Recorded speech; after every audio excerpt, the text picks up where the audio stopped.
Boris Vian, L'amour est aveugle. Le 5 août, à 8 heures, le brouillard couvrait la ville. Léger, il ne gênait pas du tout la respiration et se présentait sous une apparence singulièrement opaque.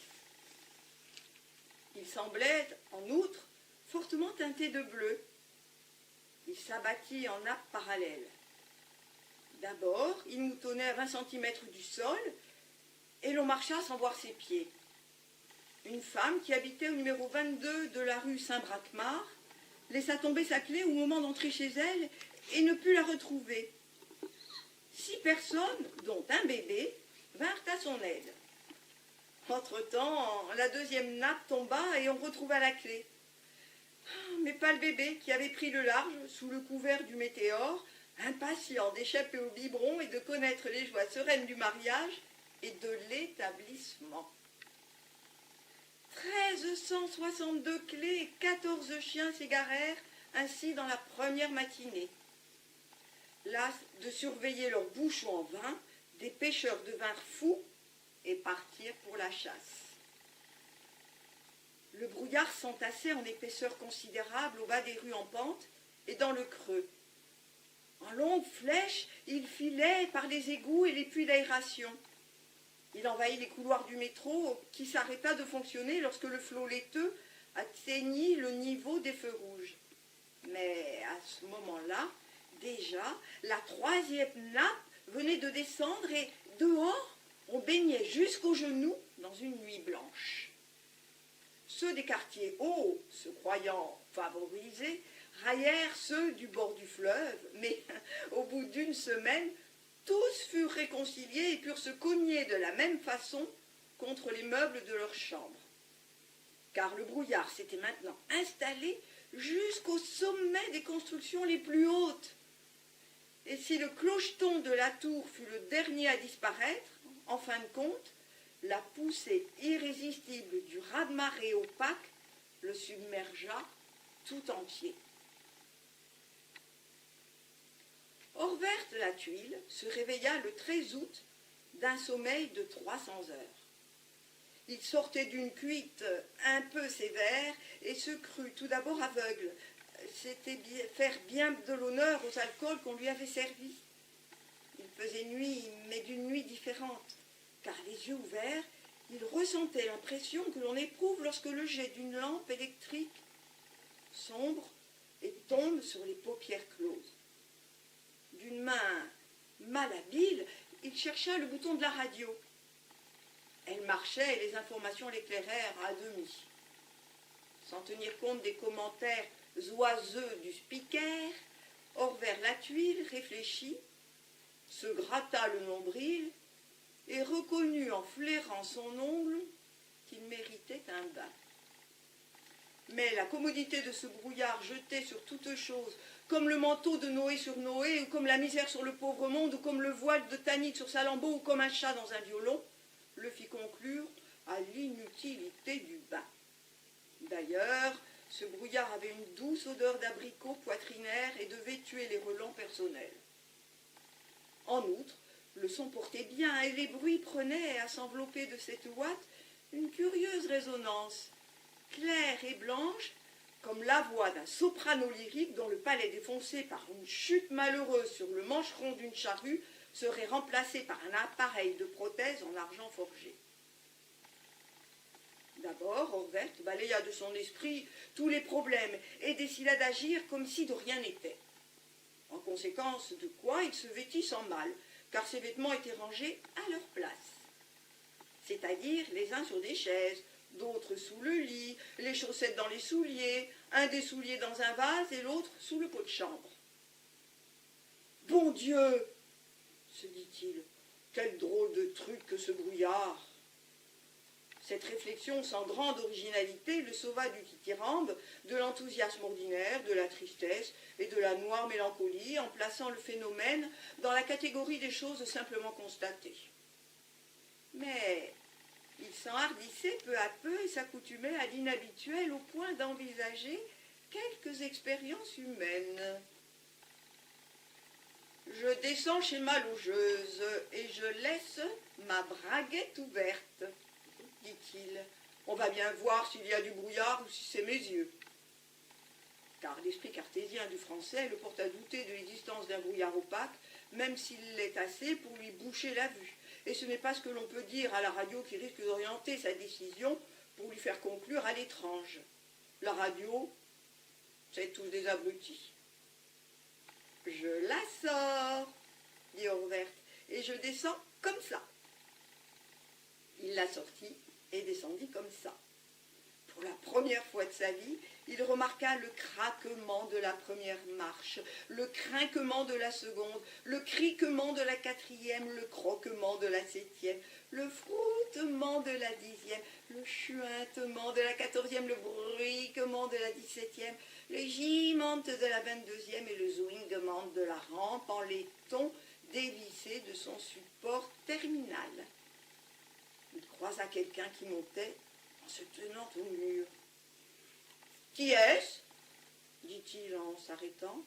« Leron, » répondit M. Leron, « le locataire d'en face. »« Bonjour, » dit Orvert, « ici la tuile. » Il tendit la main et rencontra quelque chose de ferme qu'il lâcha avec étonnement. Leron eut un rire gêné.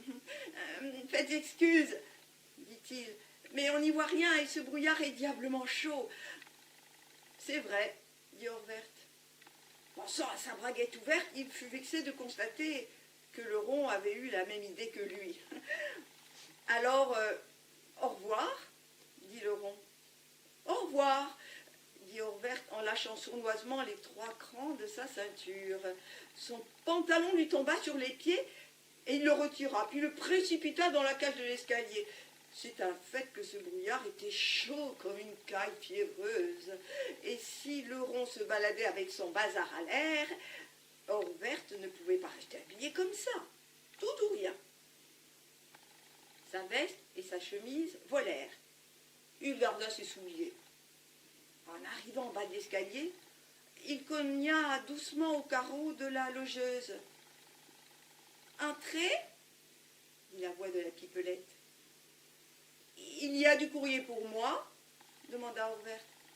« Oh, monsieur la tuile !» s'esclaffa la grosse dame. Toujours le mot pour rire. « Alors, vous avez bien dormi comme ça? J'ai pas voulu vous déranger, mais vous auriez vu les premiers jours de ce brouillard. Oh, tout le monde était fou. Et maintenant, on s'habitue. » Il reconnut qu'elle s'approchait de lui au parfum puissant qui réussit à franchir la barrière laiteuse. « Il n'y a que pour se faire saumanger que c'est pas très commode, dit-elle, mais c'est drôle ce brouillard. Ça nourrit comme qui dirait. Moi, tenez, je mange bien. Eh depuis 3 jours, un verre d'eau, un bout de pain, et je suis contente. »« Vous allez maigrir, dit Orvert. »« gloussa-t-elle avec son rire comme un sac de noix qui descend du 6e étage. « Tâtez voir, monsieur Orvert, j'ai jamais été si en forme. Même mes estomacs qui remontent. Tâtez voir. »« Mais, dit Orvert. « Mais tâtez voir, je vous dis. » Elle lui prit la main au jugé et la posa sur la pointe d'un des estomacs en question. « Étonnant, » constata Orvert. « Et j'ai 42 ans, » dit la logeuse. « Hein, on le dirait plus. Ah, celles qui sont comme moi un peu fortes d'un sens, ça les avantage. » « Mais bon sang, » dit Orvert frappé, « vous êtes à poil. »« Et vous ?» dit-elle. « C'est vrai, se dit Orvert. Quelle drôle d'idée j'ai eue là. »« Ils ont dit à la TSF, poursuivit la logeuse, que c'est un aérosol aphrodisiaque. »« Ah !» dit Orvert. La logeuse venait au contact avec une respiration courte et il eut un instant la sensation d'être refait par ce sacré brouillard. « Écoutez voir, Madame Panuche, » implora-t-il. « On n'est pas des bestiaux, hein. Si c'est un brouillard aphrodisiaque, faut se retenir, crénon. »« Oh, dit Madame Panuche, d'une voix entrecoupée, et elle plaça ses mains avec précision. Ça m'est égal, dit Orvert, très digne. Débrouillez-vous. Moi, je ne m'occupe de rien. Ben, marmotta la logeuse sans perdre contenance. Monsieur Leron est plus aimable que vous. Avec vous, faut faire tout le travail. Écoutez, dit Orvert, je me réveille aujourd'hui, je ne suis pas habituée, moi. Je vais vous montrer, dit la logeuse. Puis, il se passa des choses sur lesquelles il vaut mieux jeter le manteau du pauvre monde comme la misère de Noé, de Salammbô et du voile de Tanit dans un violon. Orvert sortit de la loge, très fringant. Dehors, il prêta l'oreille. Voilà ce qui manquait, le bruit des voitures. Mais d'innombrables chansons s'élevaient, des rires fusaient de toutes parts. Un peu étourdi, il s'avança sur la chaussée. Ses oreilles n'étaient pas habituées à un horizon sonore d'une telle profondeur, il s'y perdait un peu. Il s'aperçut qu'il réfléchissait à voix haute. « Bon Dieu, dit-il, un brouillard aphrodisiaque. » Comme on le voit, les réflexions en question variaient peu. Mais il faut se mettre à la place d'un homme qui dort pendant 11 jours, qui se réveille dans une obscurité totale, compliquée d'une sorte d'empoisonnement licencieux et généralisé, qui constate que sa grosse logeuse croulante s'est transformée en une valkyrie au sein aigu et plantureux, Circé avide d'une caverne de plaisirs imprévus. « Mince !» dit encore Orvert, pour préciser sa pensée. S'apercevant soudain qu'il était debout en plein milieu de la rue, il prit peur et recula jusqu'au mur dont il suivit la corniche pendant 100 mètres. Là, c'était la boulangerie. Une hygiène appliquée lui ordonnait de consommer quelque nourriture après toute activité physique notable, et il entra pour manger un petit pain. Il y avait grand bruit dans la boutique. Orvert était un homme de peu de préjugés, mais lorsqu'il comprit ce qu'exigeait la boulangère de chaque client et le boulanger de chaque cliente, il sentit ses cheveux se dresser sur sa tête. « Si je vous donne un pain de 2 livres, dit la boulangère, je suis en droit de vous demander le format correspondant, diable !»« Mais madame, protesta l'organe aigu d'un petit vieillard en qui Orvert reconnut M. Curpipe, le vieil organiste du bout du quai. « Mais madame, et vous jouez de l'orgue à tuyau ?» dit la boulangère. M. Curpipe se fâcha. « Je vous enverrai mon orgue, dit-il fièrement, et il se dirigea vers la sortie, mais Orvert était là, et le choc lui coupa la respiration. « Au suivant !» lapit la boulangère. « Je voudrais un pain, dit Orvert avec peine, en se massant l'estomac. Un pain de 4 livres pour monsieur la tuile, vociféra la boulangère. Non, non, gémit Orvert, un petit pain. Mufle, dit la boulangère, et s'adressant à son mari, tiens Lucien, occupe-toi de lui, ça lui apprendra. Les cheveux d'Orvert se dressèrent sur sa tête et il s'enfuit à toutes jambes en plein dans la vitrine. Elle résista. Il en fit le tour et sortit enfin. Dans la boulangerie, l'orgie continuait. Le mitron s'occupait des enfants. Enfin, bigre, maugréa Orvert sur le trottoir. Si je préfère choisir, moi, avec la gueule qu'elle a, cette boulangère. Et puis, il se rappela la pâtisserie après le pont.